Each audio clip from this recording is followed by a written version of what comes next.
morning, people. Hope you're all doing good. So today we'll be covering MTP November 2024 ka Series 1 MTP. We will be covering in this particular session.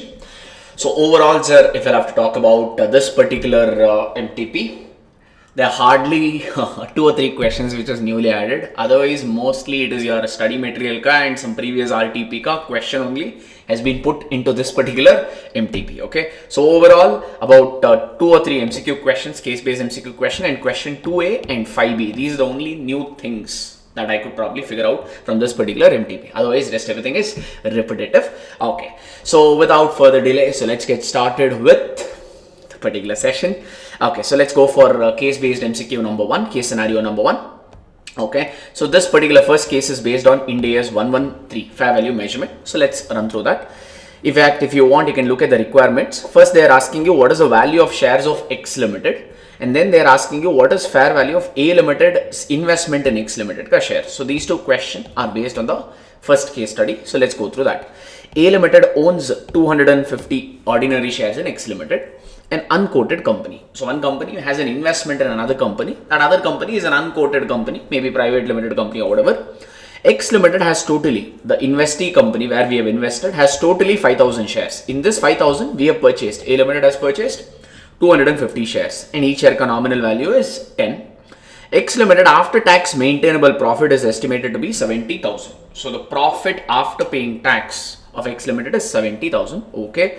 An appropriate price earning ratio from the published industry data is 15. Sir, how do you get price earning ratio? In fact, this question also we have done in Ind AS 113 fair value measurement question. Okay. So price earning ratio is nothing but your MPS, market price per share divided by earnings per share. MPS divided by EPS will give you price earning ratio, price earning multiple.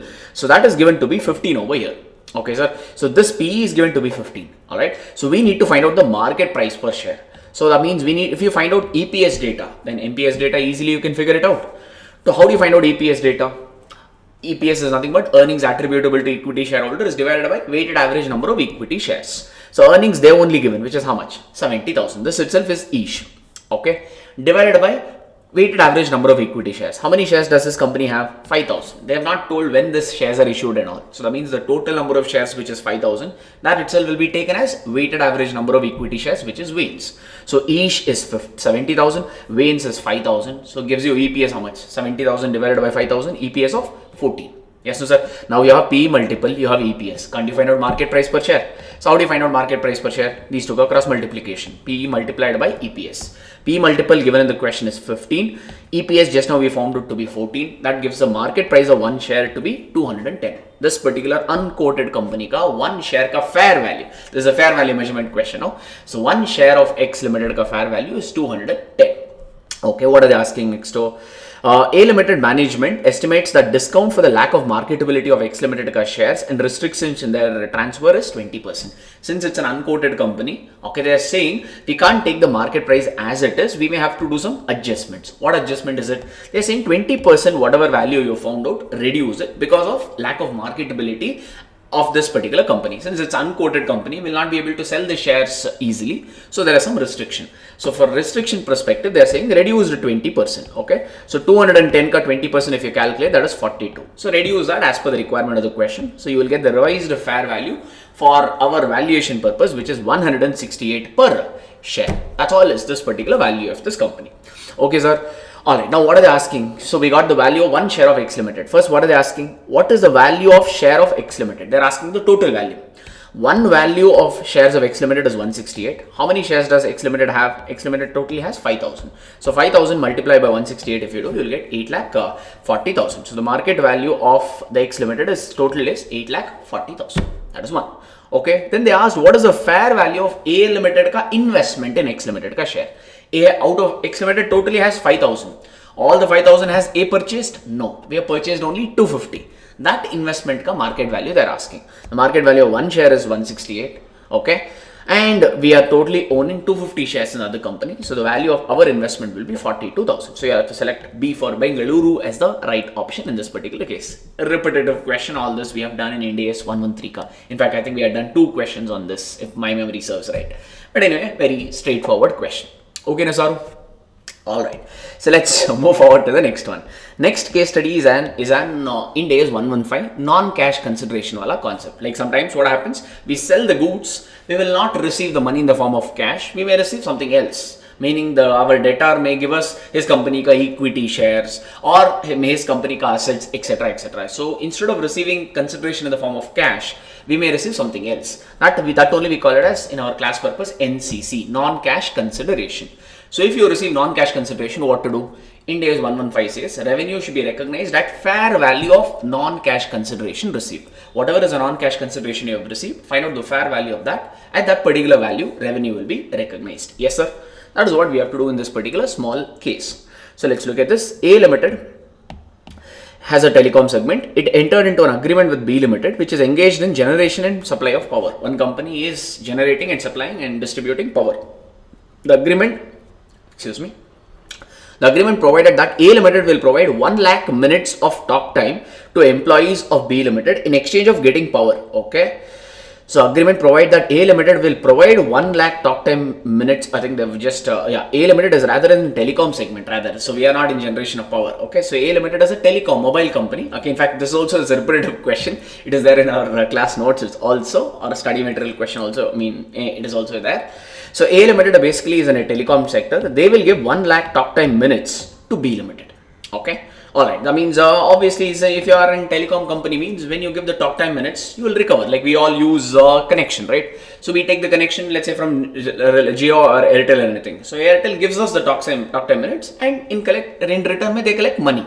So here A Limited is giving some talk time value to B Limited. In fact, they have to collect cash, but what are they collecting? The agreement provided that A Limited will provide 1 lakh minutes of talk time to employees of B in exchange for getting power equivalent to 20,000 units. So that means we are giving 1 lakh talk time minutes and A will not recover cash. But what will they recover? They will recover 20,000 units of power from B Limited. So we are not getting this value in cash. We are getting something else. We are getting power, units in power. So it's a non-cash consideration. 20,000 units of power we receive. Okay.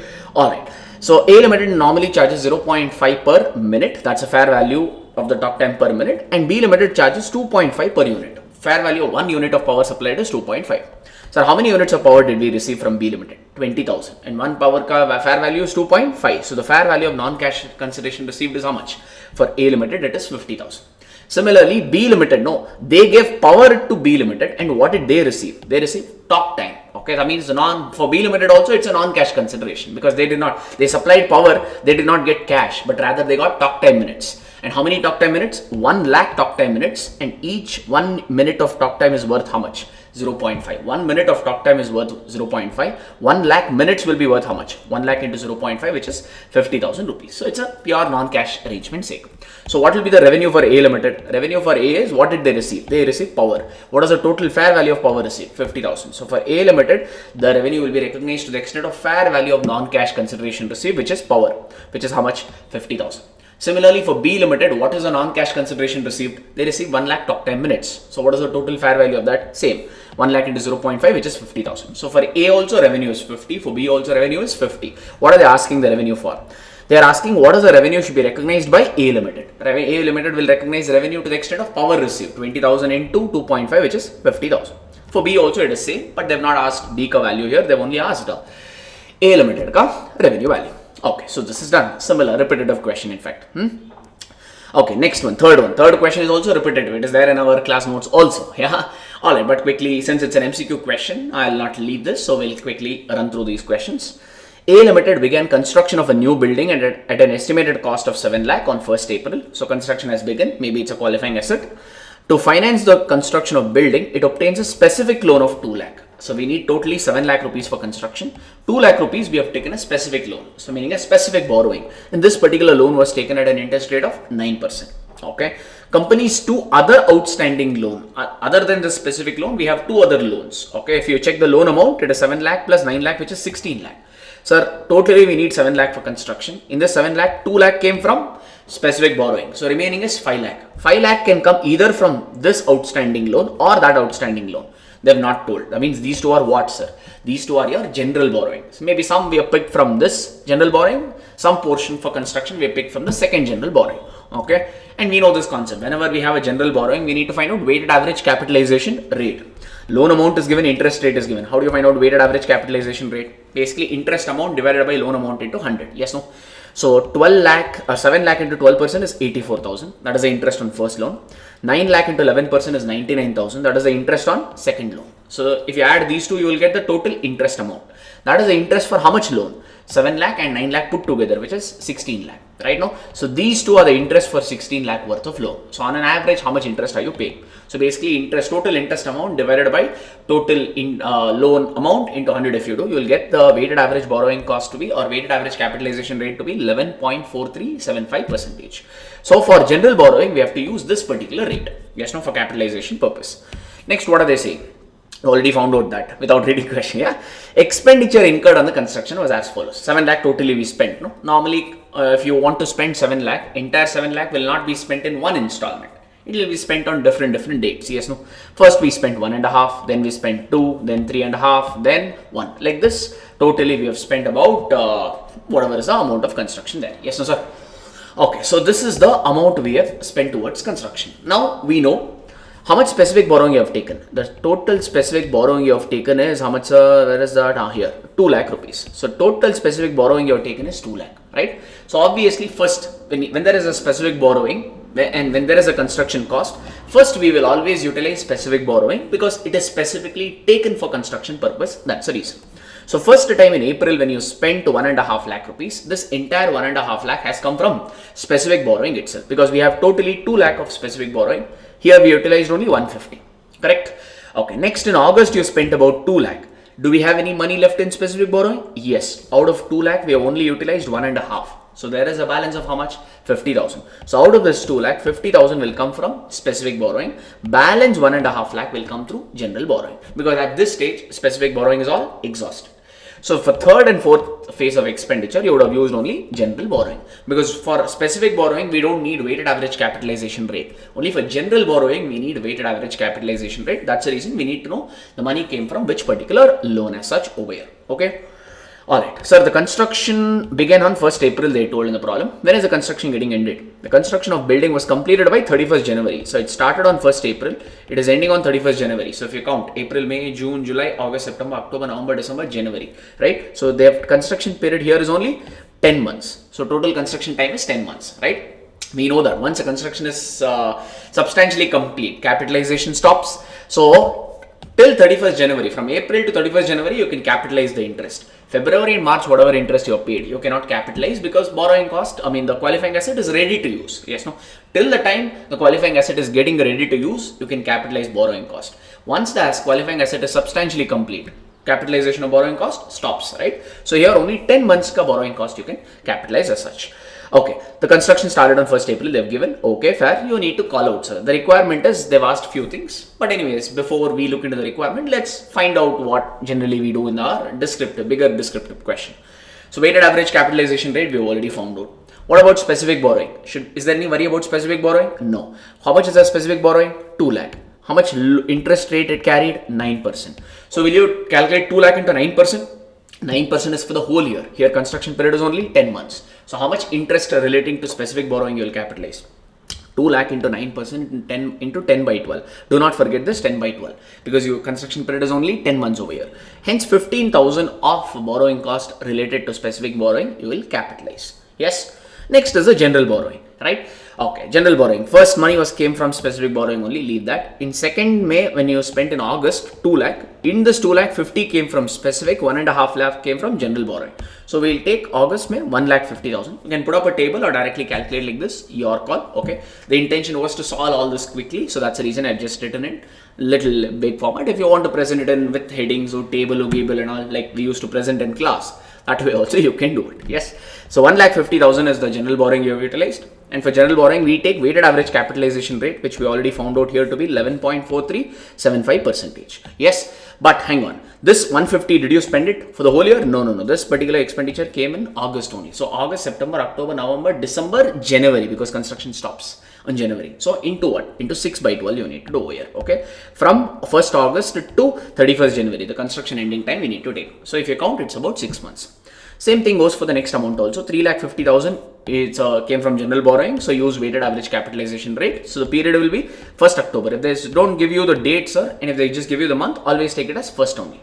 Just a convention, no logic. Okay. So October, November, December, and 31st January. How many months? 4 months. So into 4 by 12 you do, you'll get this particular value. Okay. Next, last May, January, meaning on 1st January, you spent 1 lakh rupees. So on 1 lakh has come from general borrowing. So use weighted average capitalization rate. 1st January you have spent and construction is getting over on 31st January. So how many months? 1 by 12. So if you do it, so these are all the borrowing costs relating to general borrowing you can capitalize. So adding all these three, you're going to get 22,875. So basically specific borrowing of 15,000, general borrowing of 22,875, you can capitalize. So the total capitalization will be 37,875. A very simple question. In fact, same question, maybe a different value, I'm not sure, but we have done in our regular class as well. What is the requirement of the question? They're asking you what is the capitalization rate for general borrowing. For general borrowing, we already found out, 11.4375%. So C for Chennai is the right answer there. What is the borrowing cost and specific borrowing we need to capitalize, they say, which is how much? 15,000 rupees. So you have to select that option which has 15,000, C for Chennai. Then what will be the total amount of borrowing cost on general borrowing that you can capitalize? General borrowing related borrowing cost is how much, sir? 22,875. So that much you can capitalize. A for alpha is the right answer in this particular case. In fact, first case study mein, I don't see any question as such which is new. It is all there in our books only, in our ICA books only. It is there, all repetitive questions to be honest. Okay, so let's dive into the MCQ case or case based question 2. Okay, this question is on India's 41 agriculture. Alright, this I would say, there's also RTP November 2020 wala question. Similar question, not same question, a similar we have done in class. But if you want, you can keep this as one of the good question from this particular MTP. D Limited for its dairy business purchased cattle on auction on 30th June. So they purchased on 30th June cattle, biological assets basically. Purchase price on 30th June is 1 lakh rupees. Sir, we know. Initial measurement and subsequent measurement of biological assets is what, sir? Initially, will we measure biological assets at cost? No. Initially, as well as at every year end, we will always measure biological assets at fair value less cost to sell. Correct? No. So this is your purchase price. Okay, we want what? This is your obviously purchase price itself is your fair value. Correct? No. Because if you're purchasing from the open market, so you will pay the fair price only and buy. No. So 1 lakh is the fair value. Can we record it at fair value? No. We have to record biological assets initially and at every year end. At what? At every reporting period end. It is fair value less cost to sell. Okay.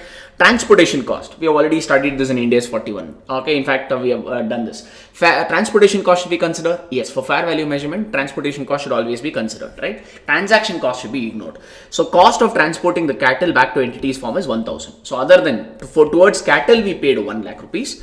Other than that, we also paid 1,000 rupees to get that cattle to our factory or warehouse or whatever it is. Yes. So 1,000 you have paid. Sale price on 31st March they have given. This data we'll see it later. The company would have to incur a similar transportation cost if it were to sell. Okay, so initially biological assets are measured at fair value less cost to sell. If we have to sell this asset, means should we have to incur transportation cost? Yes. Sir, it's common sense. So first, if you have to get that biological assets to your warehouse or factory, means you have to incur transportation cost.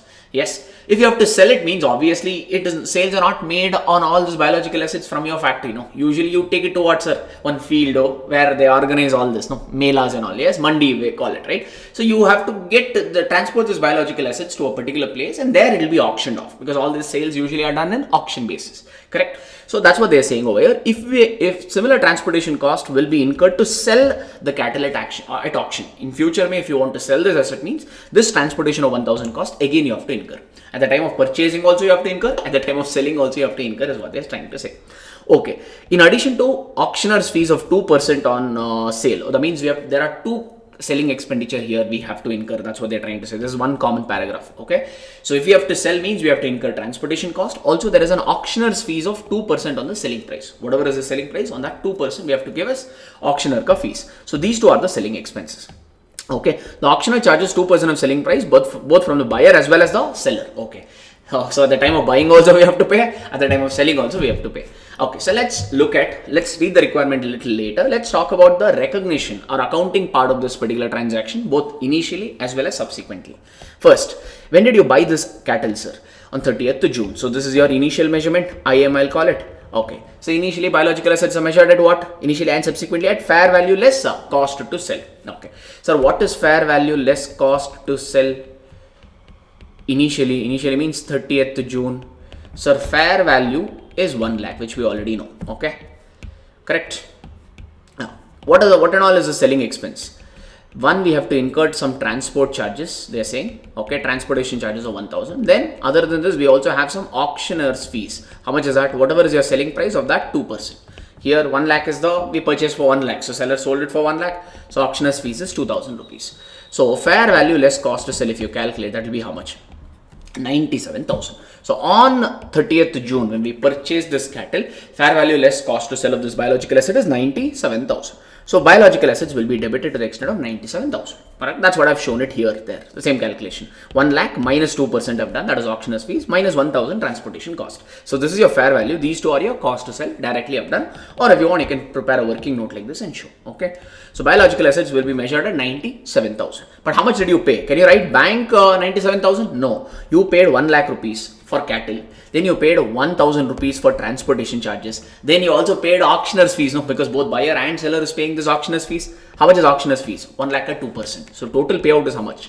1 lakh 3,000. Okay, at the time you purchased, totally 1 lakh 3,000 went out of your bank balance. Biological assets is measured at 97. You debited 97, but you have to credit bank by 93, or rather 103. So the difference between this 103 and 97 is nothing but what? 6,000. That is the loss on initial measurement, which will go off to P&L account. That's all. Is one simple entry. Okay, because I feel that we can connect better with the help of journal entry, so I've just presented the journal entry. Okay, all this is not required to be done directly. You can get the answer in calculator only. Usually they ask what, sir, in these sort of questions. Loss on initial measurement they'll ask, and loss or gain on year ending they may ask. Those two are the normal question that usually comes as an MCQ from this particular topic.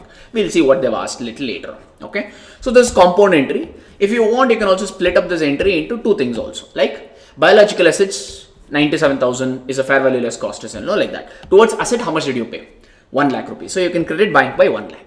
So biological assets debit 97,000. You can credit bank only to the extent of 1 lakh, because towards biological assets you only paid 1 lakh. Balance 3,000 is a loss on initial measurement, goes off to P&L account. That's all, sir? No. You also incurred selling expense. No. This we can call it as auctioneers acquisition charges. To buy biological assets, we incurred two more costs, which is what? One is your transport charges, another one is auctioneers fees. Transport charges is 1,000, auctioneers fees is 2,000. So you can call this as acquisition expenses. To acquire this biological asset, some expense we have incurred. How much is that? 3,000 rupees to bank account. Okay. So either you can pass these to a separate journal entry or do this compound journal entry. I feel compound journal entry is simple. Okay. So if you look at this also, the loss is 6,000 only. Yes, because both those entries we pass on the acquisition date itself.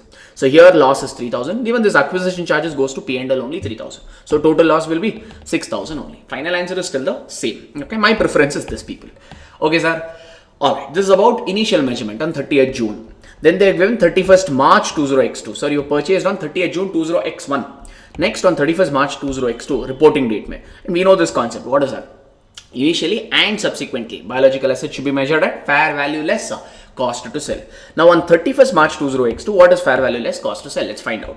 On 31st March, they are saying selling price is 1,10,000. Selling price is nothing but your fair value, right? Obviously, you will sell it at fair price only, no?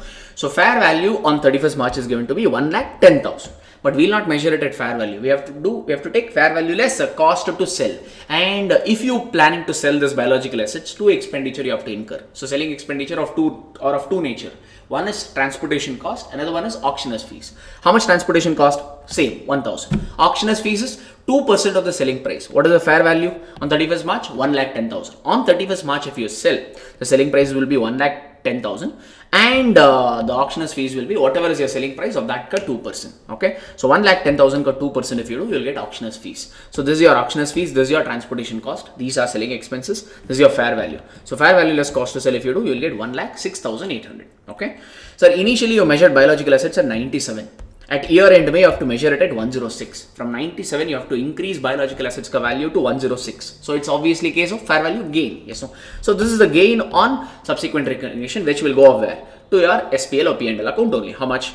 1,06,800 minus 97,000. So the gain here will be 9,800. So if you want the entry for this, the entry will be gain or biological assets account debit 9,800 to gain on remeasurement of biological assets. That gain will be transferred to SPL, which is 9,800. This is an entry. Correct? No. Full we have explained. Now they'll ask some requirement. We'll quickly see what is the requirement. What is the requirement, pa? What is the gain or loss on initial measurement? They're asking. So what is the gain or loss on initial measurement, sir? We already got it, 6,000 loss. So you have to select that option which has loss of 6,000. Okay. Then they're asking on what is the gain or loss on remeasurement of biological assets on 31st March. At year ending, what is gain or loss? We already found out, no? There is a gain of 9,800, was it? Yeah, there is a gain of 9,800. So select that option which has a gain of 9,800. That's all. So this particular question also over. Okay, ji. Case over, sir? No. One part of the case and its question we have done. So I think we can go on to the next question. D has certain financial, D Limited, one company. They have certain financial instruments. Okay. What is the requirement for this? Okay. They're asking the classification, sir. They have given some components. We need to find out whether it is equity or financial liability. That's all. We have irredeemable preference shares. Okay. Irredeemable preference shares means company has no obligation to repay capital. So this is the characteristic of equity. Correct? No? Yeah. Alright, with a face value 10, premium of 90. So some irredeemable preference shares whose face value is 10, they've issued at a premium of 90. So the issue price is 100. Okay. These shares carry a dividend at the rate of 8%. Great. However, dividend is paid only when D Limited, the company, declares a dividend on equity shares. Oh. Sir, these are preference shares. Usually the dividend on preference shares are cumulative, right? Because you go on paying, right? Even if the company has suffered a loss in this year, next year when they make profit, previous year ka years of dividend also you need to clear. But this preference shares ka feature is what, sir? You will not pay the dividend left, right, center any amount. They are saying you will give dividend to this irredeemable preference shares only if dividend is given to equity shareholders. If the company is planning to give dividend to equity shareholders, then the dividend will be paid to this irredeemable preference shares also. If company is not planning to pay dividend to equity shareholders, then these preference shareholders also will not get a dividend. That means what, sir? Dividend is also discretionary. Company has no obligation, right? Now, the company has obligation to pay dividend only if they pay equity shareholders dividend. Otherwise, no obligation. So that means what? Here, the company does not have obligation to pay principal amount also, and they don't have obligation to pay dividend also. So that means if there is no obligation, means is this a financial liability? No, this becomes equity. So the classification of this instrument is equity. Okay, next scenario. The same company, they have taken a D Limited, they have taken some borrowings from Z Limited. We have taken a loan of 10 lakh rupees with settlement against issue of certain number of shares. So we have taken a loan, we will settle this loan, meaning we will repay this loan not by giving cash but by giving our company equity shares. That's what is the arrangement. Okay, with settlement against issue of certain number of shares of D Limited whose value equals 10 lakh rupees. Okay, so you have to give that to many equity shares. If let's say the term, have they given the term? No, they have not given. Suppose the loan term is 5 years. Then they are saying you have to give that after 5 years, you have to give that to many shares, number of equity shares to that Z Limited, so that whose value becomes 10 lakh rupees. Sir, for you to classify an instrument as equity, right here you're planning to issue equity shares over here, no? So if you want to classify this instrument as equity, one test should be passed. If we have studied that, what is that? Fixed to fixed, F to F. The test should be passed. Yes, no? Because the consideration received and the number of shares that you are issuing, both should be fixed. So here the number of shares what you are issuing is variable, right? No? So suppose you have to pay 10 lakh rupees. If the market value of the share is 100 rupees, means then you will issue how many shares?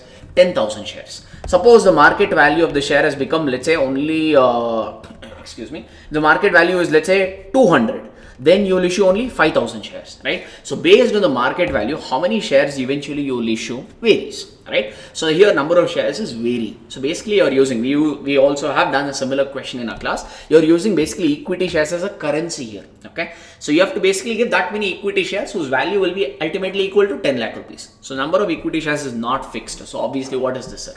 This instrument will be classified as financial liability. First is equity, second one is financial liability. That's a classification. Irredeemable preference shares will be classified as equity. Borrowings, you will classify it as financial liability because F to F test has failed. That's all with respect to this case. Anything else is there? 1 minute. Yeah, so that's also. These questions also we have done off. Second case study also Damaru.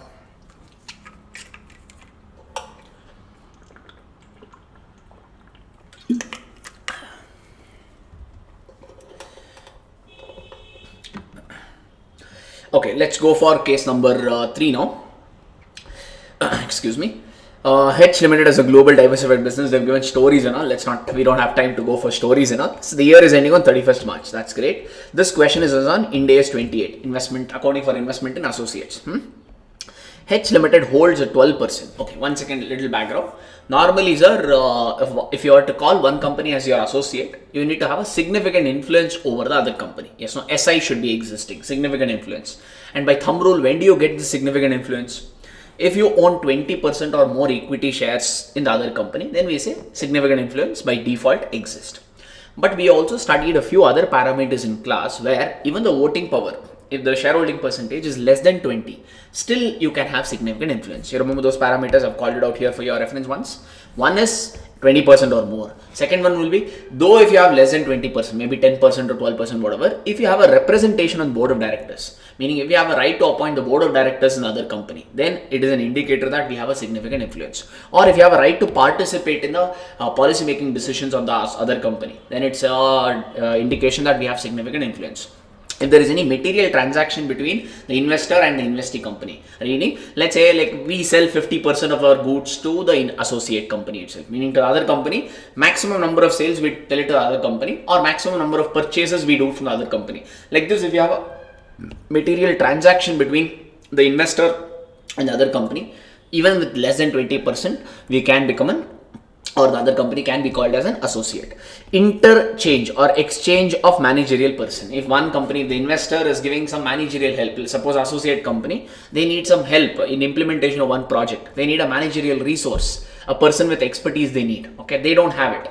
So the investor told, I have the such person. He'll come to your office and work for another 6 months. He'll help you deploy that particular project. So here what is happening? Managerial persons are being interchanged. So if such things are also there, means we can say that we have a significant influence. Or exchange of tangible or intangible asset. Suppose investor is giving some tangible assets to the other company, or they're giving some intangible assets like software or patents or copyright to the other company, then there is a dependency clearly here. So in these parameters, even with less than 20%, you can become an associate. That particular question this is. In fact, this also is there in our books if my memory serves right. So here check. H holds 12% equity shares of Z. Usually with 12% there is no SI. Z's board of directors comprise of 8 members. 2 of these members are appointed by H. So we can conclude there. So we have 12% plus we have a right to appoint some directors. We have a representation of board of directors. So is it an associate? Yes. That's all they're asking in this particular question. Okay. Now, H Limited holds a 10% voting power in G. Okay, the balance 90% is held by other 9 investors, 10%. So every investor is having 10%. The decision about relevant activities, except about taking borrowings of G, are taken by the members holding majority of the voting power. Okay. Excuse me, here nobody holds majority, everyone has. So that means everyone's consultation is required over here. So we have a right to participate in the policy making decisions. Yes, no, that means even with the 10% over here, we still become an associate because everyone owns only 10%. No, that means everyone has to agree, or maybe like they're saying majority of the holding. Maybe if you get majority, then you can agree. However, the decision about borrowings are required to be taken by unanimously or by consultation of all the investors. If the company has to borrow the money, means every investor should agree. So we do have some right. We may not have a right to control the other company, but we have a right to participate in the policy making decisions of the other company, right? So yes, though with less than 20%, we still in this particular case we become an associate. Okay. All right. Third case. H is engaged in the business of pharmacy. Okay, they own 15% in Y. Okay. All right. Y Limited is engaged in the business of producing packing materials for pharma companies. One of the incentives of H to invest in Y was the fact that Y is engaged in the business of producing packing materials, which is also useful for H. Okay, we need a packing materials because we are in pharmacy business. The other company produces packing material, so we bought 15% shares of other company. And since last many years, almost 90% of the output of Y Limited is procured by H only. So other company Y Limited will sell 90% of their sales to us only. So there is a material transaction happening between these two companies. Yes, no. So there is a clear dependency. So with the less than 20%, though we own only 15% here, this case also it will be treated as a associate itself. So answer to all the 3 cases same, sir. In all the 3 cases, the answer is yes. The other company is our associate. That's all we need to tick off. Okay, very straightforward theory question. Alright, with respect to the best practices applicable to all companies, which of the following statement is incorrect? They are asking you to find out the incorrect statement. Complying with the standard and regulations. Is that an incorrect statement? No, obviously we need to comply. So this is the correct statement. Disclose complete information in the financials to avoid further cross-questioning. Yes, whatever information is there, completely we need to disclose. So it's a correct statement.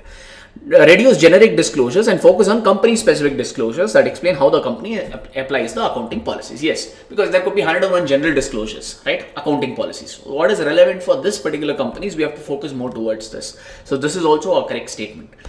Do not disclose assumptions and basis so that users are not misled. Will not disclose assumptions and basis. Oh, obviously we will disclose. Yes, no. So this is this is the incorrect statement. So D for Delhi is the right answer in this particular case. Which of the following proactive measures do not mitigate? Mitigation as in reduce or eliminate. Okay, they're saying which of this will not eliminate cyber security wala risk. Okay, check the first option only.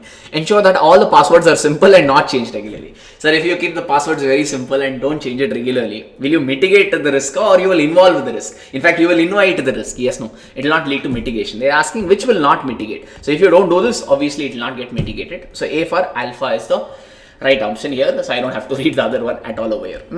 So this is your, so I think with this all the MCQ questions quickly we have run through. So overall if you just check, majority of them are repetitive and pretty straightforward over here. Nothing new in my opinion as such.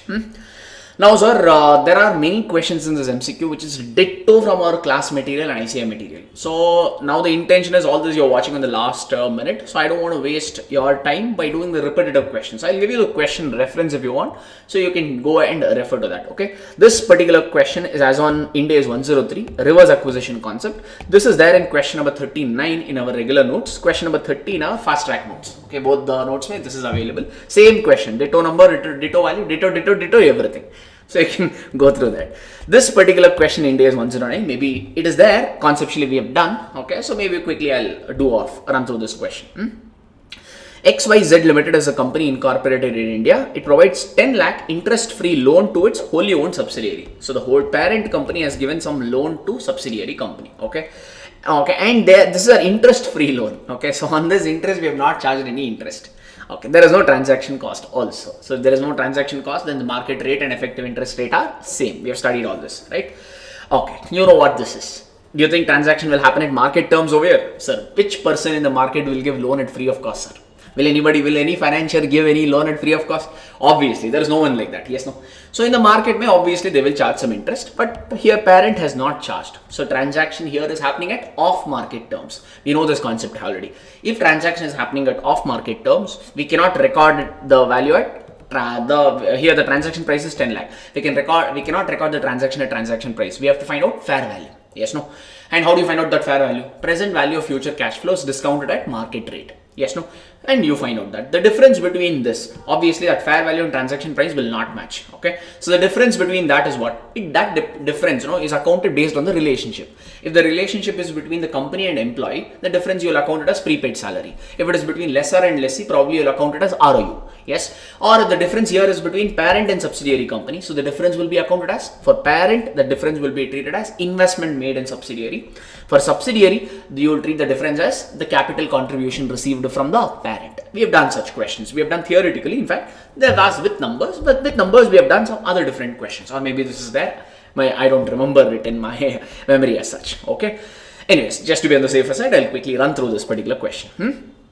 How the loan should be accounted in separate financial statements, they are asking, and consolidated financial statement when the loan is repayable in 3 years. So CFS the loan will be eliminated. No? Okay, intercompany holding, so it will get eliminated. So we don't have to worry. In separate financial statement, you will have to follow ACM accounting, amortized cost method. And this loan is repayable after 3 years. The market rate they have told is 10%. Market the interest rate charged is 10%, but we charged as 0%. So transaction is obviously happening at off market terms. I'll quickly show you the solution over here. Yeah. Just give me a minute. Yeah, here. The point you can write it here. Since the transaction is happening at off market terms, the financial asset, because for parent it's a loan given, which is financial asset. They ask the accounting entry both for parent and subsidiary. So since the transaction is happening at off market terms, the financial asset, that is loan given by the parent, and for subsidiary company it's a loan taken, so financial liability. Both has to be recorded at fair value, right? So how do you get this fair value? Fair value is nothing but present value of future cash flows discounted at market rate of return. Yes, sir. There will be obviously a difference. For parent, the difference will be treated as investment in subsidiary. For subsidiary, the investment will be treated as capital contribution from the parent. Yes, that difference. So how do you first find out the fair value? Simple. Are you paying any fair value is nothing but present value of future cash flows. Loan cut term is 3 years. In this 3 years, are we paying any interest? No. So that means what? Only cash flow is at the end of 3rd year, you have to repay the principal back how much? or one entity will repay, another entity will receive, right? You can work out from whichever perspective, it's okay. So the cash flow will happen only to the extent of 10 lakh, and that too when? In the third year. Okay, and market rate is 10%. So 10 lakh company will pay, other company will receive after 3 years. So at 10%, what is the discount factor? PVIF, present value interest factor, at 10% for third year. Third year, if you calculate, you'll get 0.7513. 1 divided by 1.1 basically you'll get the third year, 0.9090, 0.8264 and 0.7513. That is the third year discount factor. Multiply, you'll get the present value of future cash flows, which is 751,315. This itself becomes your fair value. So initially that financial asset, financial liability, loan given will be measured at 751. So keeping this, you have to do. Later on, what we have to do for this financial asset and financial liability, you have to do ACM accounting. I've showed it for one. It's the same thing for the other one as well. So you can give a common heading: financial asset, financial liability. Okay. If it's financial asset, this will be finance income or interest income. If it's financial liability, this will become interest charges, but value is anyway same. So hence one working out if you put up, it's good enough. Okay. So the opening balance, what is that, sir? In fact, if you want, you can look at the first entry. What is the first entry? Parent. First, we'll do it for parent. What entry you will pass? Parent has given the loan. So you will credit bank to the extent of 10 lakh. So loan given is a financial asset. So you'll write financial asset. Okay. They have just written loan. You can call it as financial asset loan to subsidiary. How much? 10 lakh. No. At fair value. What is the fair value we found out? We found it to be 751,315. So loan given will be debited to the extent of 751. So there is a difference. You gave a loan of 10 lakh, but you are recognizing only 751. So the difference will be nothing but what, sir? For parent, the difference will be treated as investment made in subsidiary company. This is your balancing figure. Okay, and for this loan you have to do ACM accounting. So that's what I've showed it over here. Okay, so opening balance is 751. Interest rate is what, sir? You have to book your financial asset. You will book interest income. Interest income you will always book using EIR, effective interest rate. But they told in the problem that transaction cost is not there. If transaction cost is not there, the market rate and EIR will be same. So here EIR also will be 10% only. So calculate 751,315 10% will be this much. Receipt is nothing because you will receive money periodic. It's an interest-free loan. So first year, second year, you will not get anything. Third year, you will get 10 lakh back. So receipt column 0, 0 and 10 lakh. So closing balance. Closing balance is these two ka addition minus this. So 2 plus 3 minus 4. First year ka closing will become second year ka opening. Now on this value, calculate 10%. So 826, 446 ka 10% will give you 82, 645. Receipt is again 0. So these two ka addition minus this will give you closing balance to be 909. Second year ka closing will become third year ka opening. Third year there will be a slight round off error. So 10 lakh minus 909,091 you do will get the interest income of 909 or 90,909. So the financial asset or financial liability ka value will ultimately become 0.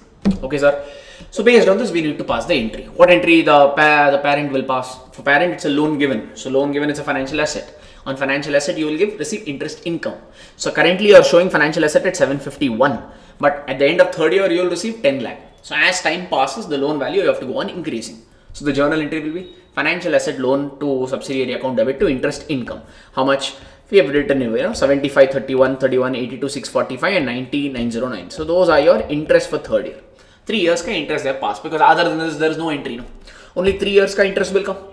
Then at the end of third year, you will receive your loan back. So the journal entry will be bank account debit to financial asset loan 10 lakh, 10 lakh. So the balance will become 0. That's what is our table also showing. That's all you have to do. This is for parent. Subsidiary. For parent, it's a financial asset means for subsidiary, it's a financial liability. So the journal entry, they will pass this. They have received the loan. So the entry will be bank account debit 10 lakh. Can they write financial liability 10 lakh? No. Transaction has happened at off market terms. So we have to record this financial liability at fair value. We already found out that. How much is that? 751,315. So record financial liability at 751. Balancing figure is this balancing figure same 248 balancing figure. Okay. Subsidiary will treat this as capital contribution from the or equity capital contribution from the parent balancing figure. This will be as it is. Till the parent subsidiary relationship is there, this amount will be there as it is. Now on this loan, go on doing the ACM accounting. Same table. Now you have shown the loan at 751. Repayment will happen at 10 lakh. So as the time passes, you have to go on increasing the loan because you have to book finance charges on this loan. So the entry will be finance charges or interest charges account debit to financial liability loan. Same interest. This one, whatever we have called out, 75, 82 and 90. That's what they have passed because no other entry is there for 3 years. Okay. 3 years ka interest entry you passed. At the end of third year, you have to repay the loan. So the journal entry will be financial liability account debit 10 lakh to bank account 10 lakh overage. That's all is this problem all about. Okay, people, a very straightforward question if you ask me in my view. Okay, sir. Alright, so this is done. 1 minute. Then which question? Yeah, so this is over. Next, Ind AS 24, this is based on your related party disclosure. Again, conceptually, same question, nothing new. But anyways, quickly we'll run through of this.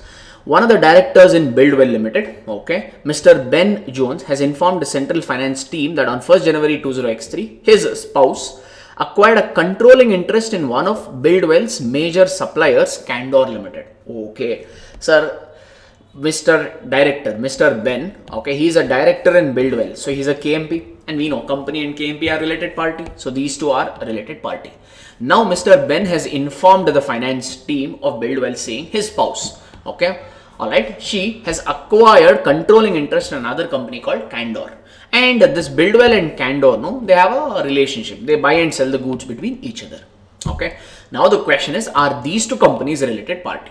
Sir, we simply have an arrow approach. Yes, no, sir. Sir, the Mr. Ben and spouse, for this testing purpose, the KMP and the relative are considered as one. Whether Ben owns controlling interest in Candor or his spouse owns controlling interest in Candor, it is one and the same, because both this KMP and the company are related party. Relatives of KMP and the company are also related party. So that means as far as the arrow mark is concerned, whether Ben owns controlling interest or his spouse or any of his relatives own controlling interest, it is one and the same. Yes. And what is our arrow approach? Now just check. This is a common thing. On one side there is KMP, another side there is control. One arrow, downward arrow approach, we had no simple way to decode. If one of the downside arrow is either control or joint control. If one of the downward arrow is either control or joint control, then other side could be anything. Meaning the other side could be control, joint control, significant influence, KMP, whatever. These two parties will become related parties. That's a simple approach we had used. Yes, this side there is control. So other side it could be anything. Control, joint control, SI or KMP. These two companies will become related party. So the first conclusion is they are related party. Okay, na sir. And the current year is ending on 31st March 2023. So this particular relationship of related party existed from the beginning of current year. Oh, no. So our current year is ending on 31st March 2023. So we are talking about current year is 1st April 20x2 to 31st March 20x3. Now this particular controlling interest Benka spouse acquired only on January. No? Right? That means these two parties will become a related party not throughout the period but only from 1st January. That means in the current year from January, February, March, for 3 months these two companies will be considered as a related party. Okay, and we know if they are related party and if there is any related party transaction, we should disclose it. Whether that related party transaction has happened at market price, below market price, above market price, all that is irrelevant. If there is a related party transaction, even if it has happened at fair price or arm's length price, you still need to disclose. So now see what they are trying to say. Mr. Jones seems to think that this would have implication of financial statements of Buildwell. Buildwell has been purchasing goods from Candor for 1.5 million per month for the current year. So every month from Buildwell is purchasing from Candor 1.5 month purchase. Every month 1.5. Okay. As per the financial statements of Buildwell, this is a significant amount. While checking all the purchase transaction, it was found that the purchases were made at normal market rates. That is irrelevant. You still need to disclose. How the effect of acquisition of controlling interest in Candor by Mr. Ben Jones is to be reflected in financial statement. They are asking. One, these two companies have become a related party the day she acquired controlling interest. Controlling interest was acquired on 1st January. So on 1st January, they become a related party. The day they become a related party transaction should be disclosed. So your related party transaction for the whole year you should disclose. Because whole year purchase has been made. No, you should disclose only transaction from the day they became a related party. When did they become a related party? 1st January. And year is ending on March. So January, February, March. 3 months ka related party disclosure you need to give. And every month we are purchasing 1.5. So totally we have purchased 4.5 million for 3 months. So this particular transaction to be disclosed, irrespective of the fact whether it is done at market price or off market terms, it doesn't matter. You still need to give a disclosure. That's all is the solution for this particular question. Okay, sir. You need to simply write a provision. You know the provisions, all this we have discussed. Now I'll quickly do the discussion so that becomes straightforward to you. Okay, next question is also repetitive. It is there as question number 8, okay, in our regular class notes, Ind AS 108, operating segments follow question. But anyway, quickly 2 minutes we can go through if you want. An entity is using weighted average cost formula for valuation of inventory. For valuation of inventory, for financial statement per se, we are using WAC method. Okay, and for COGS purpose also. But for reporting purpose provided to chief operating decision maker, CODM, we are giving FIFO method. Okay, now they are asking which cost formula to be used for 108 purpose. For financial statement preparation purpose, we are using weighted average cost per se, but CODM is valuing the inventory, or he is reviewing the inventory ka data by applying FIFO method. And we know this. Ind AS 108 says disclosure should always be given from the CODM perspective. The way CODM is looking at the data, in the same manner and form, you need to give Ind AS 108 ka disclosure as well. Here, CODO is not analyzing the inventory ka data on weighted average cost basis. He is using what basis? Or they are using what basis? FIFO basis. So here, the disclosures in operating segments will be based on FIFO itself and not weighted average cost, because CODM is looking at that way. Okay. Alright, next is cash flow statement wala question. Question number 3. Very straightforward question. In fact, all these are probably CA inter questions. Anyways, 2 minutes if you want, quickly we can review that.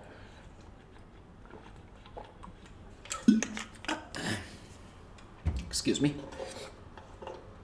They're asking you to prepare cash flow statement here, I think, sir. Yeah. You need to prepare cash flow statement as per indirect method in this particular case. That's all. Okay, I've just brought in the solution. Quickly we'll run through. Under indirect method, what do we do, sir? First, we find out operating cash flow using profit. That profit could be profit before tax, profit after tax, whatever, right? Usually we take profit before tax as a number. Okay, so here is it given? Yeah. So provision for tax is 880. After making provision for tax, the operating profit will be 7,20,000. So we'll start with this. Okay. Now, provision for tax is whatever you have done, no? Due to provision, P&L balance would have reduced. Yes. So we don't want provision made. We want actual tax paid. So hence, whatever provision for tax paid you made, first you add back. Then deduct the tax paid. Later, when we read all the information, they may give you tax paid, or they will give you some data through which we can calculate that tax paid. Okay. For now, this is the provision for tax paid which you will add back. So 7,20,000 you take and add back 8,80,000.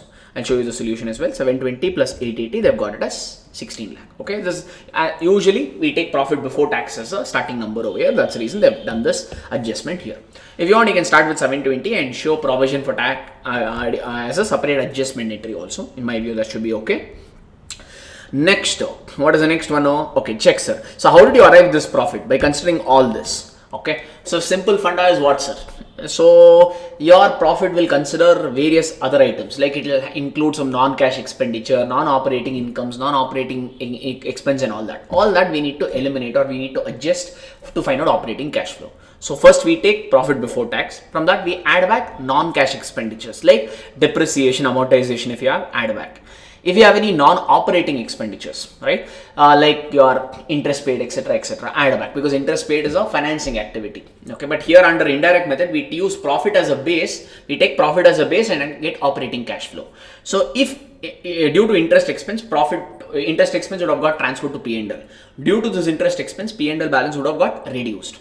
Here under your indirect method, from profit only we derive operating cash flow, OCF I'll call it. Okay, so due to interest, profit has reduced means indirectly OCF, operating cash flow, has also got reduced.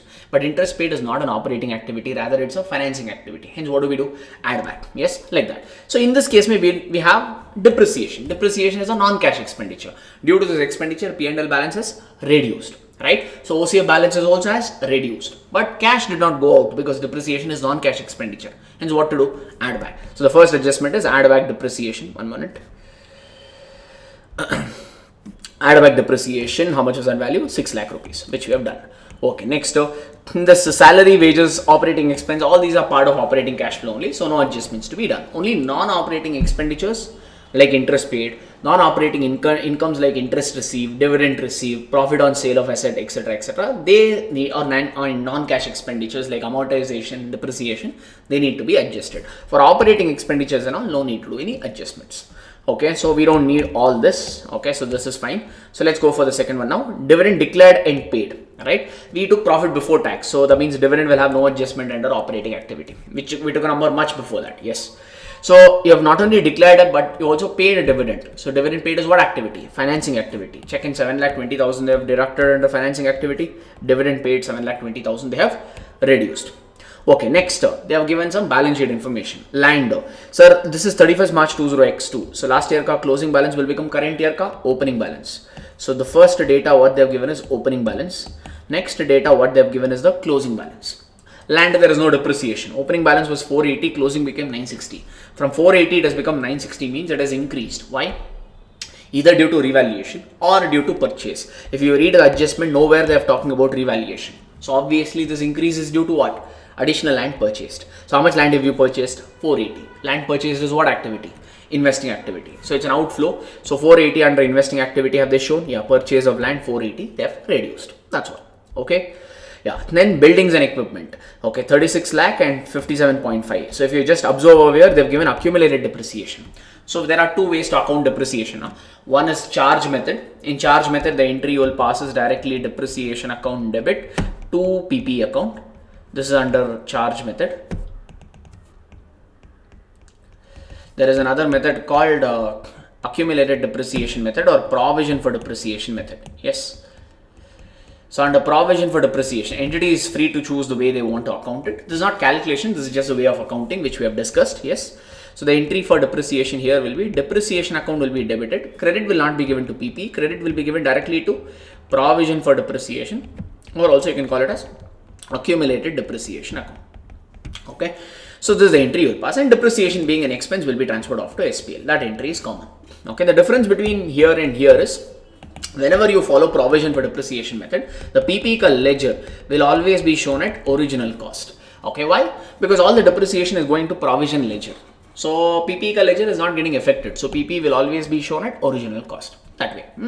Now here, since they have maintained the accumulated depreciation, okay, so that means this particular value what they have given is the original cost of PP. Yes, 36 lakh has become 57.6. So it has increased. That means purchase. Check the adjustment. Is there any adjustment? Yeah. Original cost of the equipment sold during the year is 7,20,000. Okay, sir. You had a machinery of 36 lakh at the year beginning. Okay. You have sold off how much? And we know that since you're maintaining provision for depreciation method, okay, fixed asset ledger will always be shown at original cost. So when you sell any particular asset, no, you have to reduce the PP ledger to the extent of original cost. If one PP is sold, means that PP ledger balance we have to reduce.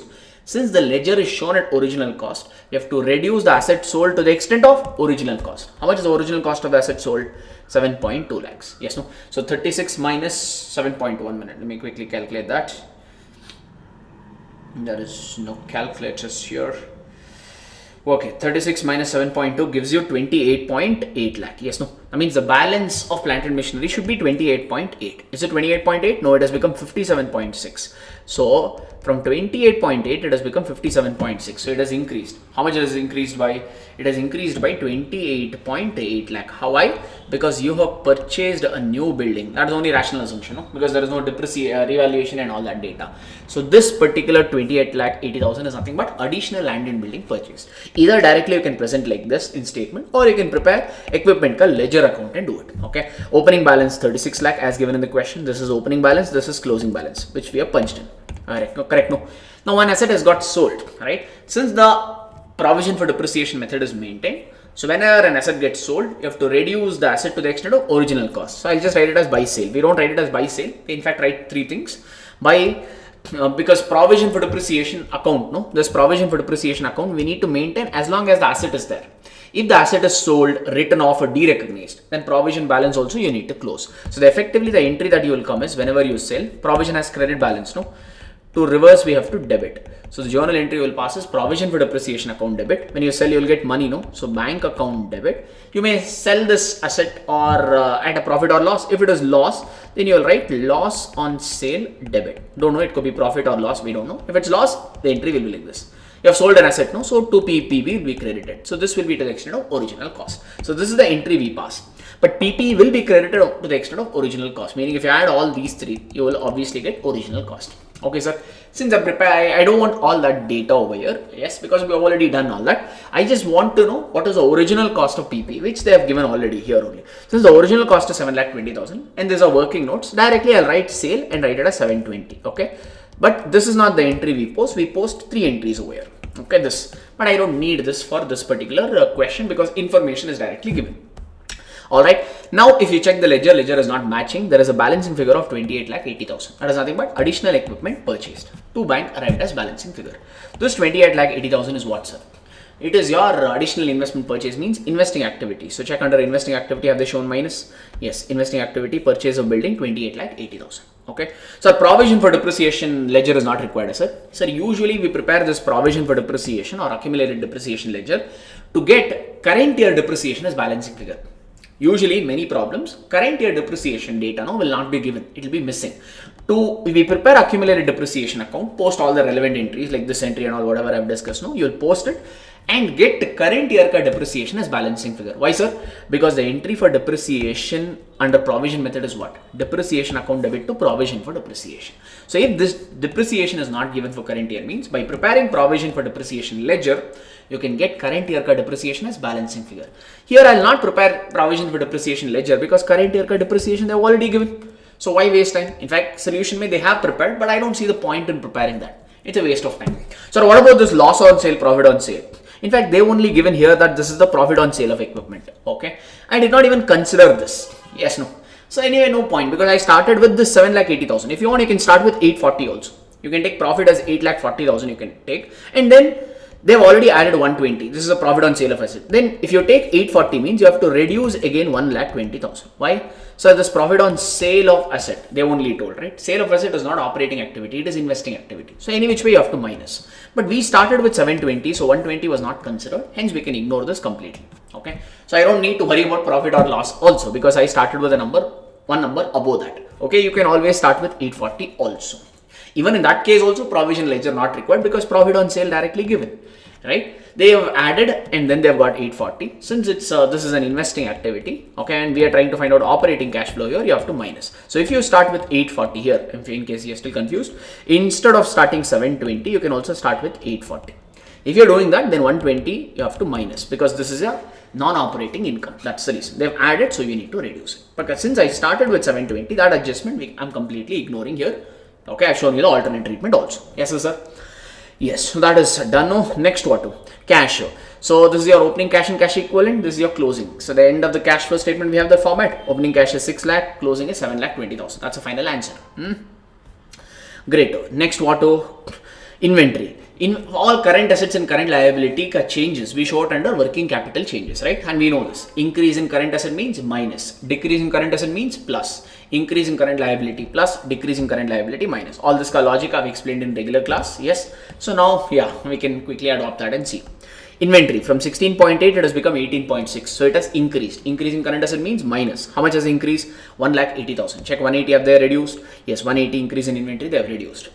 Next. Trade receivables 26.4 has become 9.6. There is a reduction. How much reduction? 16,80,000. Decrease in current asset means plus. Check 16,80,000 have they added? Yes. Next, advance 78 has become 90. So it has increased. How much increase? 78 has become 90 means there is an increase of 12,000. Increase in current asset means minus. Check 12,000 have they minused? Yes. Okay. Next. Then share capital 36 has become 44.4. So there is an increase of 8.4. Why? Yeah, we issued some extra shares. Issue of shares is what activity? Financing activity. So when you issue the shares, company there will be an inflow for the company. So under financing activity, 8,40,000 should be shown as inflow, positive number. Done. Next, trade payable 24 lakh has become 23.4. So that means there is a reduction of how much? 60,000. Decreasing current liability means minus. 60,000 have they minused? Yes, under working capital changes. Income tax payable. Income tax payable will put it a separate ledger because in the previous table we got provision for tax.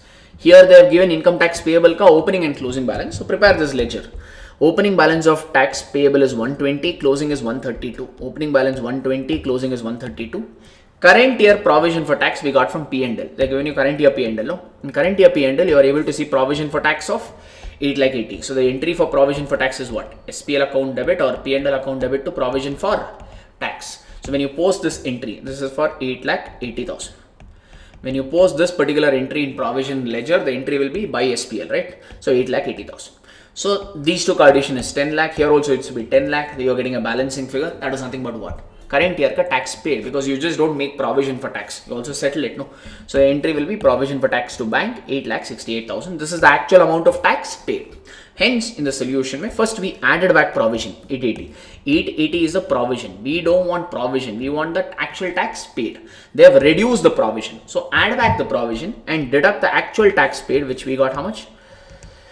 8 lakh 68,000. Check, have they taken 868 minus? Yes. There's a tax paid 8 lakh 68,000. So this is also over. Next to outstanding expense 240 has become 480. So there is an increase of 240. Current liability, increase in current liability means under working capital changes add, which they've added. Okay, anything else? Accumulated depreciation. I'm not doing the ledger. Even if you want, you can do it. It doesn't give you any extra information, so waste of time. That's also every adjustment we have considered. The simple question came for 8 marks. That's all. Remaining is all total. That's all. This is the total. This is the total. Okay. Sale of equipment 3,60,000. Yeah. 1 minute. Oh, I think yeah, there is some extra data over here. Oh, 1 minute. Hang on. I think there is some sale over here. We need to find out. I think. Okay, or maybe that's the reason they prepared. Okay, 1 minute. 1 minute, sir. Where is it? Okay, 1 second. I'll go for the solution only instead of putting up the whole thing.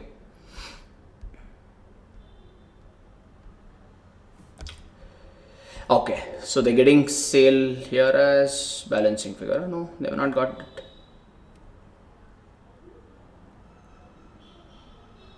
Okay, building may no build. Okay, building may they are getting. Oh, actually, in fact, they had only given no sale equipment 7x 20,000 we took, right? I think that number we took. Yeah, that was actually, yeah, we have taken that number. I think they had given in the question only. Oh, okay. We have sold the asset. Actually, here we still need it because we have sold an equipment for 7,20,000. 7,20,000 is the original cost of the equipment sold, right now. But we need sale value. So that means for that, I think we need to still prepare either some working note to get there. Yes, I think one small working note here would be required. Okay. All right. So we'll look at the solution and we'll just quickly figure this out. Where is it? Here. Have they prepared? Original cost is 7,20,000. So you need to prepare accumulated depreciation account over here only because it becomes necessary because there is some profit or loss. Opening balance of accumulated depreciation they've given in the question. Maybe I'll push this data a little closer. Okay, sorry, my bad. I kind of skipped this part. Where is it? Where is it? Where is it? Where is it? Here. Here. I'll put it here maybe. This is a question. So accumulated depreciation opening balance is 12 lakh, closing balance is 13,20,000. So opening balance 12 lakh. Where is the ledger? Yeah, it's going all over the place. Not able to find only, it's going all over the place. Check. Opening balance 12 lakh, closing balance 13,20,000. That's given in the question. Okay, that is one. Then you have profit or loss, right? So profit or loss on sale of the asset. Okay, we need to quickly figure this out. Just 1 minute.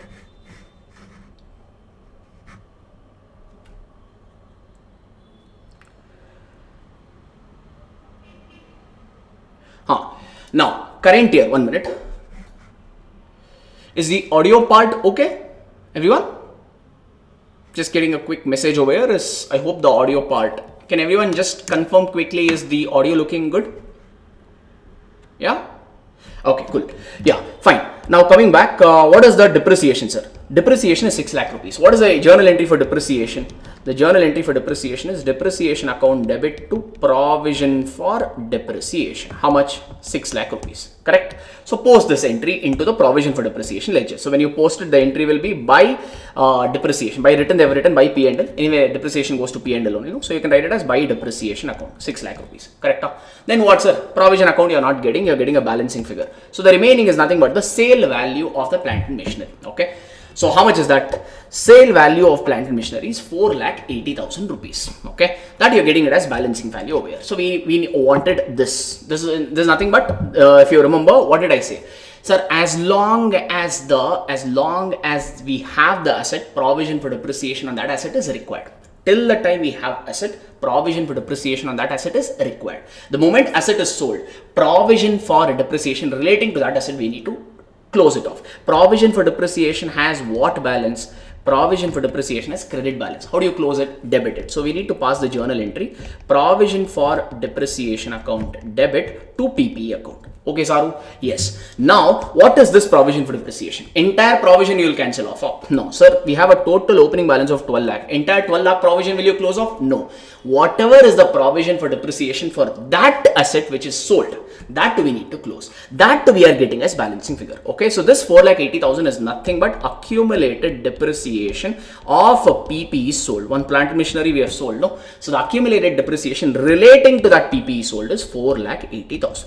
Okay, that is what we wanted. That they had not given in the problem. So sorry, this adjustment I missed out. Okay, I hope this is clear with you. Once again, just to be on the safer side, I'll repeat it. So what is it? Till the time you have asset, provision for depreciation account, ledger account should be maintained. The moment you sell off the asset, then for that asset which is sold, provision for depreciation is not required. So you'll pass what entry? Provision for depreciation account debit to PP account. So here you'll write to PP account. Okay, how much value?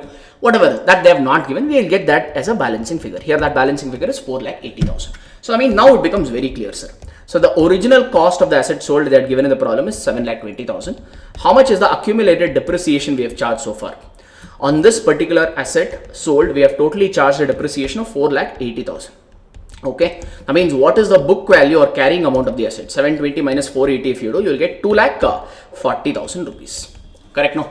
And they told in the question, this asset, did you sell it at loss or profit? If you just check P&L account, they gave, this is a profit on sale. How much is the profit on sale?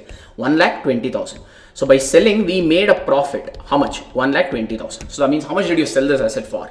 You have sold this asset for 2,40,000 worth of asset. You have sold and made a profit of 120 means your sale value is 3,60,000. This is not given to you in the question. Okay, because of this, provision for depreciation or accumulated depreciation ledger becomes a necessary. So sale of asset is 3,60,000. So that will come under your investing activity, which they have called out over here. Sale of asset 3,60,000. Got it?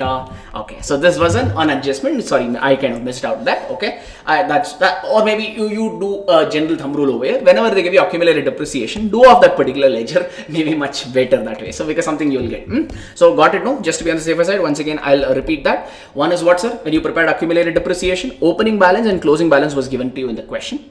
Current year ka depreciation also they have given. What is the journal entry for current year depreciation? Depreciation account debit to provision for depreciation post that, which is 6 lakh. Provision for depreciation ka ledger is not matching. You're getting a balancing figure. What is that 480? Sir, one asset you have sold, no? So that provision you need to close. So this is the provision for depreciation relating to the asset sold, which is 4,80,000. You'll get it as balancing figure. Okay. Now things are very, very straightforward. So originally you bought the asset for 720, which is given to you in the question. So far you have depreciated the asset by 480. How did you get this 480? You arrived this 480 by preparing accumulated depreciation ka ledger account. So from original cost, if you reduce the depreciation charge so far, you will get the carrying amount or book value, which is 240. And you sold this asset and you ended up making some profit. How much profit? 120. So obviously your sale value is these two addition, which is 3,60,000. This sale value should get reflected under your investing activity, which has been called out over here. That's also rest everything, if you just check, has got finally matched. Okay, awesome, good. So this is another question, so which we have done. So question 3B is Ind AS 19 ka straightforward question. Same question is there in the books, so let's not waste time doing that. Ind AS, next question is Ind AS 12 ka income tax ka question number 9. Ditto question is there, so let's not worry about that. This is Ind AS 115 ka bill and hold arrangement, which is question number 15 of class notes. This is also Ind AS 101 ka question number 11. Repetitive, sorry, everything repeat. Okay. One thing we have over here is, this is probably a good question from this MTP question, that is Ind AS 116 ka. There is one question. This probably you could say is little bit of highlight of this particular MTP, you could say. Easy. The question is a little lengthy, but treatment is pretty straightforward. But yeah, we'll run through this question. Feel Fresh Limited, one company. In fact, maybe I'll just tell off this also. Next question. Next question also, people, is there in analysis of financial statement as question number 4. So repetitive. This question also is there in question number 1 in professional and ethical duty. So everything almost we have done now. Either it's a straightforward copy paste from the ICI material and our class notes. Yes, no. So we'll not worry about that. Now one last question we have pending, okay, which we will run through, and that way we can wind up with this MTP session, which is this question number 5B, which is on relating to leases. So let's run through. Feel Fresh Limited, one company, it's into manufacturing and retailing of FMCG products listed on stock exchanges in India. One of its products is bathing soap. Okay, so we are manufacturers of a soap. okay, which the company sells under the brand name Feel Fresh. The soap ka name is Feel Fresh. The company does not have its own manufacturing facility. Sir, they're saying we are manufacturing and we are selling. Then they're saying we don't have manufacturing facility. That means what are we doing here? We are asking some other entity to manufacture on our behalf. They will manufacture, put all sweat to blood into manufacturing. Then we will put our logo. Yeah, we will chipcofy our logo and we will say, and we will sell it off. So we are outsourcing this manufacturing activity to somebody else. Either outsourcing or we are purchasing from someone. And probably they will not sell, they'll give it to us. Okay, the company does not have its own manufacturing facility for soap and therefore it enters into arrangements with a third party to procure soaps. Okay, the company entered into a long-term purchase contract of 10 years with Messrs. Radhe. Okay, following are the relevant terms of the contract with Messrs. Radhe. Messrs. Radhe has to purchase machinery costing 10 lakh rupees. So obviously they have to produce the soap on our behalf. For that they need some equipments. So they will buy a machinery worth 10 lakh rupees from a supplier specified by the company. So we will only tell from whom you need to buy. So because we are giving all the orders now. Though we are not manufacturing, we are giving the orders to Radhe saying you manufacture as per the directions given by me as in Feel Fresh. Okay, so we the Feel Fresh will tell Radhe where to buy the machinery from, which vendor they need to buy the machinery from. The machinery will be customized to produce the soap as designed by the company. So we will only tell what sort of a soap we need, okay, like a luxury soap, medium category soap, scented soap, or whatever. What kind of a soap we want, all that specification, product specification, we give the instruction to Radhe. They only execute. The machinery cannot be used by Messrs. Radhe to produce the soap for buyer other than company. Oh, we have clearly put some restriction. The machinery which they have purchased worth 10 lakh rupees, they can use it to produce only soaps for us. And they can't sell the soap to anybody else, or they can't use this machinery to produce another variety of soap. Okay, due to the design specification, because it's a customized machinery, that's the reason. The machinery has a life of 10 years. Oh, look at this, sir. So the contract is for 10 years. We will only direct the machinery ka usage for 10 years. So what is it hinting towards? It looks like a lease arrangement, yes or no? Because we only have a right to control this asset. We are only getting all the benefits. Because the other party, Radhe, though he is purchasing and using the machinery, he cannot use the way he wants. He cannot buy the machinery from whomever he wants. He cannot use this machinery to produce any other variety of soap. He has to use it the way I tell him to use. So that means Feel Fresh looks like a lessee over here. Okay, because we did not buy the machinery, right? Who purchased the machinery? Messrs. Radhe. So they purchased the machinery. So they purchased and they are using as per our direction. That way this question is different. Normally in a lease arrangement, what happens? Lessor will give the usage rights to the lessee. Here, usage is done by lessor itself, but how the usage should be done, lessee instructs. So lessee is directing its usage. So that way, this is a good question on lease. Nicely thought over question, yeah? Okay, and the straight line method of depreciation is considered. The company will pay 4.5, Feel Fresh. Us, we will pay 4.75 for one soap in the first year of contract. This was calculated based on the budgeted annual purchase of 7 lakh. So totally, first year we are saying 7 lakh soaps will buy, and the unit price of one soap will purchase it at is at 4.75. And they've given the breakup. Variable cost for manufacturing is how they arrive 4.75. Out of this 4.75, 4 is your variable cost, materials, whatever, labor, etc., etc. Cost of the machinery in there. How did they get to 0.25? So in this 0.75, 0.25, the other company, Radhe, is recovering towards cost of machinery. That means how they arrived, first of all, 0.25, they took 1,74,001 divided by 7 lakh. Correct, no? So basically depreciation charges, sir. Basically this is depreciation charges. How much is the cost of the asset? 10 lakh. You are using it for how many years? 10 years. So the depreciation per annum is how much? 1 lakh, right? You have to recover. They are recovering depreciation charges also every year. The contract would run for 10 years, no? So 1 lakh, they'll go on recovering every year. So total will be 10 lakh, right? So how are they recurring? They're not, Radhe is not collecting any money from us, correct? Through for depreciation or for asset. They are selling us the soap and correcting, right? So in the soap ka selling price itself, they have included depreciation ka charges, right? And first year, how many soaps they are planning to sell? 7 lakh. Hence in the denominator, they have taken 7 lakh. This 1 lakh will be recovered through 7 lakh soaps. So on one soap, how much is the recovery? But they have not taken 1 lakh, no, sir. They have taken 174. Yeah. Why? Sir. 1 lakh into 10 is 10 lakh. But are we, the Feel Fresh, giving the money right now, immediately? Yes, this 0.25 is towards machinery value. Rather paid 1 lakh rupees and they purchased the machinery. So machinery ka cost also they are recovering little every year. So full 10 lakh they are recovering. So 0.25 is for one soap, like that. Okay, this is towards recovery of machinery. But will they recover entire 10 lakh now only? No, they will recover it over 10 years. So there is a delay, no. So that means they are collecting this extra. Instead of 1 lakh, they are collecting 174 because since there is a delay in payment, they are asking extra. That is interest charges. 74,015. The difference between these two is nothing but in a way, interest charges probably they are wanting to ask. Maybe they'll give some extra information later on. We'll read it. Okay. Since there is a delay, they're not asking the exact 10 lakh. Okay. Entire 10 lakh is recovered. How? In the form of selling us the soap.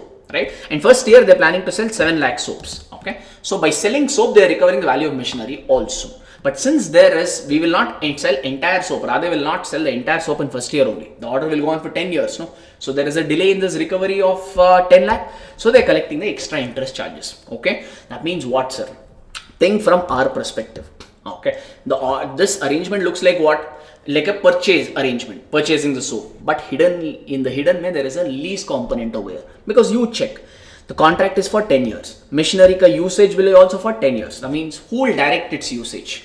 We only, Feel Fresh only will tell Radhe how to use the machinery, how much to use, etc. for 10 years. So we only, Feel Fresh, have a right to direct its usage, correct, for its entire life. And we are also paying money for it, correct. In the soap charges of 4.75, 0.25 is towards machinery ka cost. That means whatever value of 10 lakh rupees, we have settled. So indirectly, this is what, sir? This is a perfect lease arrangement. Okay, because we are taking the asset on lease, and instead of paying lease rental separately, we are paying 0.25 on each soap as lease charges. Okay, so like this, lease charges is hidden in the form of soap ka recovery cost over here. Okay, so there is an element of lease over here. So in this case, since we have the right to direct its use, Feel Fresh is a lessee and the other Radhe is a lessor. Okay, sir, that means what? Now, we'll also purchase soap. Don't take the purchase value of the soap as 4.75. Sir, in this 4.75, 0.25 it's towards machinery. Okay, and machinery is taken on lease. So, we have to do this 0.25 accounting lease charges separately. That means 4.5 is what you have paid towards your soap. Okay, soap is your purchase. Now, you will purchase and you will sell. So, purchase price will not be 4.75. It will be taken as 4.5. This 0.25 accounting, it's a lease accounting we have to do separately. That means we have to book ROU lease liability and all, sir. Yes.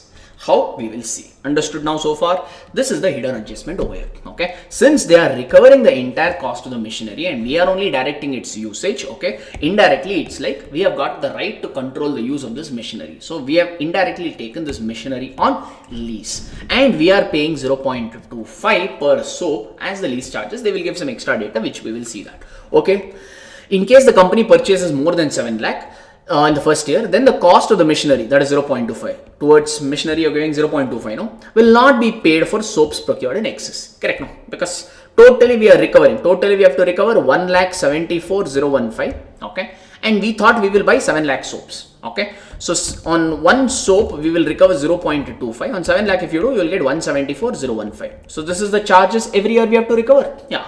So by chance, if you tell Radhe in the first year that we don't want 7 lakh soaps, we want 8 lakh soaps, then they are saying we will not charge 0.25. Why?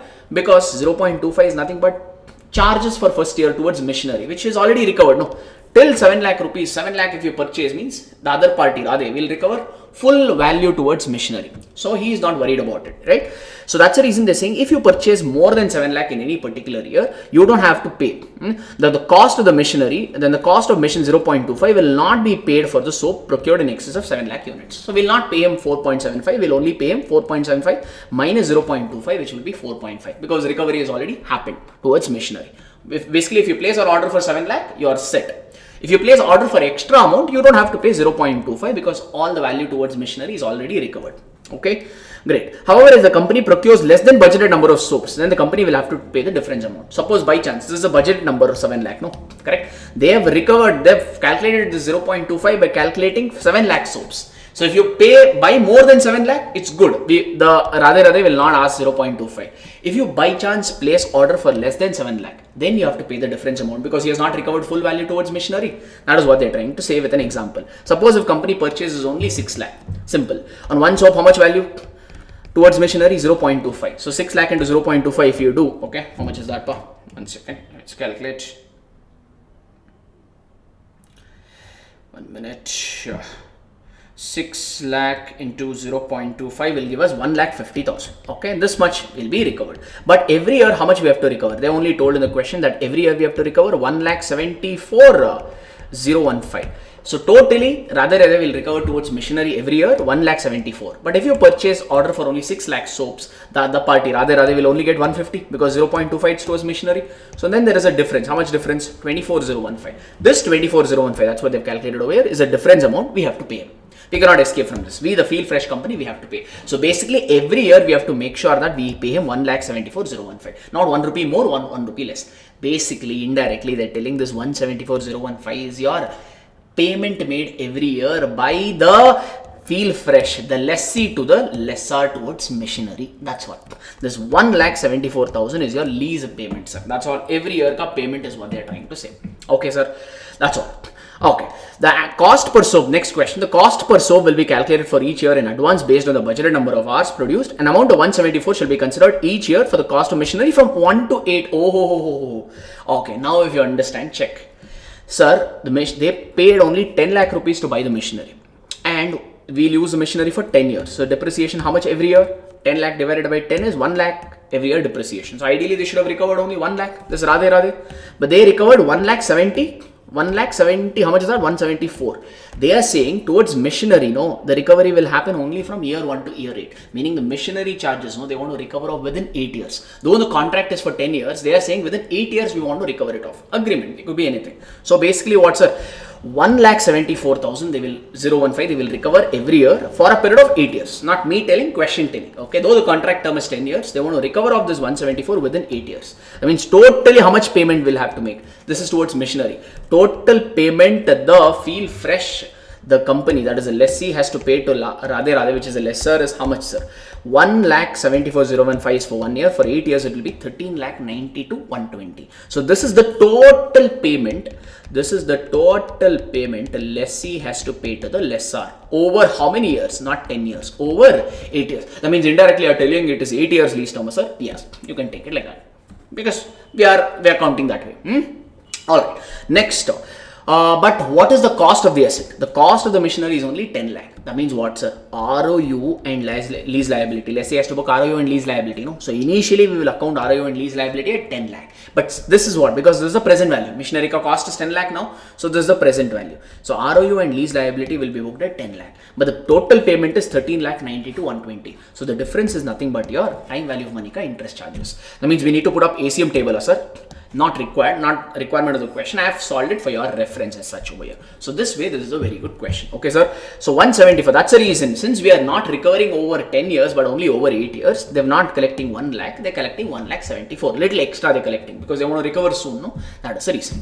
And obviously for all this accounting, we need interest factor. They've given the discount factor to be 8%. Okay, sir.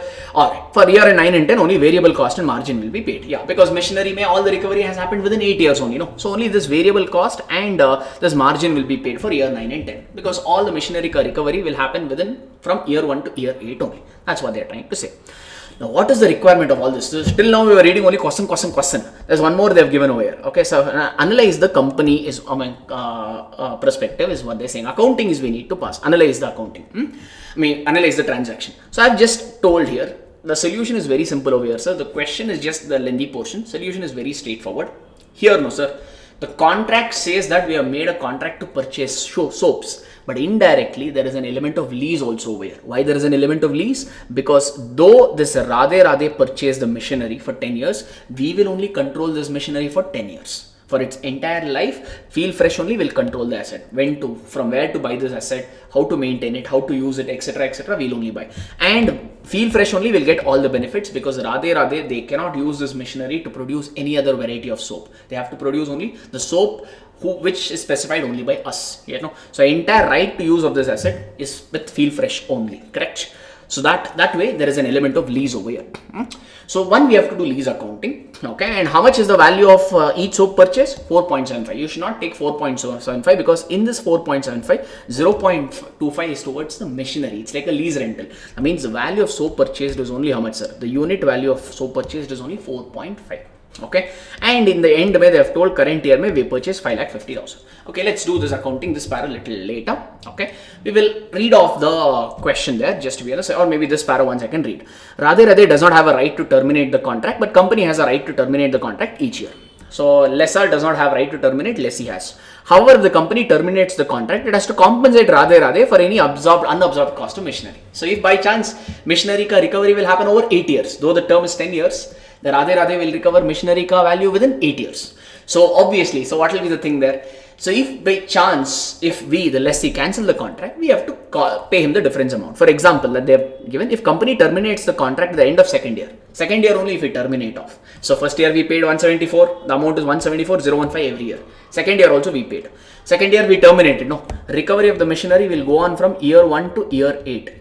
So by chance, if you cancel the contract in year 2 means year 3, year 4, year 5, year 6, year 7, year 8. 6 years ka compensation you need to pay. That's what they're telling over here. For example, if the company terminates the contract at the end of second year, it has to pay 10,44,090. How 10,44,090? 174,015 every year for how many years? 6 years. That you have to pay and then only terminate. This is a termination penalty. However, if the termination of the contract happens after 8th year, the company does not have to pay any compensation because by the end of 8th year, recovery of the machinery is already done. Correct? No, that's what they told. So 9th year and 10th year, if you terminate, you don't have to pay any compensation. So this is common sense. Okay, sir. This has no implication on accounting. In the first year, company purchased only 550 lakh worth of soap.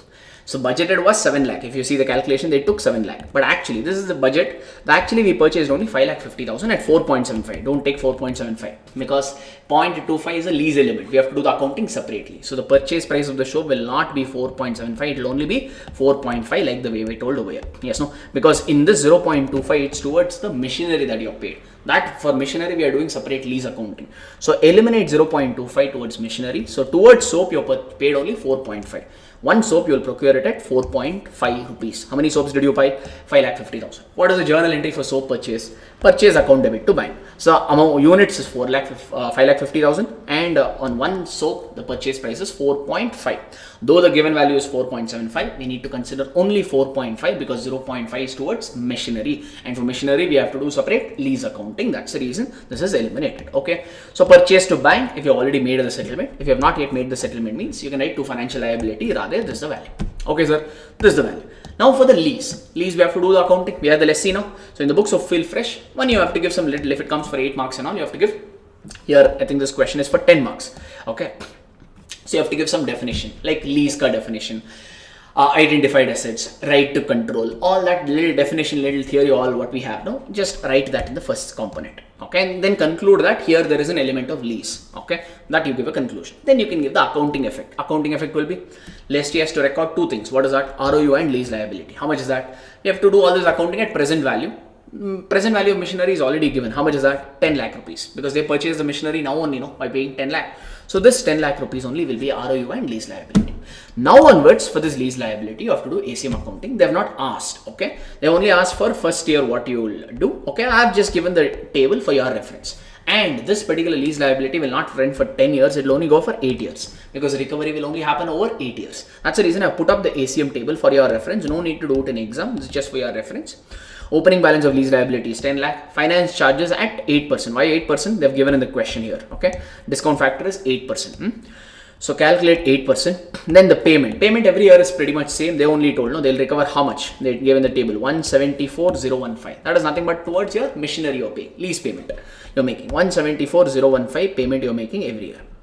Done, Asaro. That is the payment. Then it's your closing balance. Okay. So opening balance into 8% if you do, you'll get finance charges. These two addition minus this will give you the closing balance. Like this, if you calculate it for 8 years, at the end of 8th year, lease liability balance will become 0 because entire recovery has happened within 8 years. Okay, Nasaru. Then you book based on this entry, book the finance charges. So the entry for finance charges will be finance charges account debit to lease liability, then lease liability to bank this much payment. Then depreciation divided by, on this ROU you need to depreciate. Okay, we have control over 10 years. I feel it's better to depreciate it for 10 years. Okay, or if you want, you can depreciate it for 8 years also. All right. So this depreciation and finance charges will be transferred off to P&L. Entry, I think I've just given it for your reference. I don't think so in the solution they have done. I'm not sure. Maybe let's just check that once. Yeah, they've given it for first year, in fact. Okay. And they've calculated depreciation for 10 years only, because you have a right to control it for 10 years. I feel anyway, though the recovery is happening within 8 years, right? You have a right to control the asset for 10 years because the contract term is 10 years, no? So I feel taking 10 years is a better approach in this particular case. Yeah. So they've given first year entry alone. Okay. They've not calculated any working. Okay. If you want, you can calculate where is that? 1 minute. If you want, you can calculate this particular table, you can put it for first year and then pass the entry accordingly. Or if you don't want to put up the table directly in a statement format also, you can calculate this. Okay. So that way, this question is good. Okay. Conceptually simple, but just that the question they made it really almost 1.5 page question only they made. Okay. So that's all. The treatment is very simple, that we have two components over here. Contract says it is purchase. It's a normal purchase. In fact, it is not just normal purchase. There is a hidden element of lease. Okay. That's what it is. Just to give you a summary, 4.75 is a soap ka. One soap if you purchase, you have to pay 4.75. In this 4.75, 0.25 is towards machinery that you're paying. Okay. And we only have a control over this machinery. So machinery ka accounting is a lease. We have to do it separately. Hence, though the value says 4.75, since this 0.25 was for the machinery, eliminate that. So how much you are paid for the soap alone? 4.5. So for 4.5 is your purchase price of each soap. In the current year, you have purchased 5,50,000 soaps and the value is 4.5. So the entry for purchase is purchase to bank or purchase to financial liability creditor at 4.5 per soap. That is the first thing. Then for that 0.25, whatever you're paying, it's towards a machinery. So you'll have to do lease accounting. So ROU lease liability you have to put up. For lease liability, you have to do ACM accounting. For ROU you have to depreciate. Since we have control over 10 years, better to depreciate over 10 years. But lease liability ka, since the recovery is happening within 8 years, so lease liability balance will get over by the end of 8th year itself. I've proved it to you by putting up this particular lease liability ka ACM table as well. So based on this, pass first year ka entry and then accordingly conclude. So that's all with respect to this particular MCQ. So overall, if I say this is one question, I would like probably revise it just once. Other than that, pretty much a straightforward MTPs according to me. Alright, sir. So hope the session was helpful to you. Take care. See you. Bye-bye.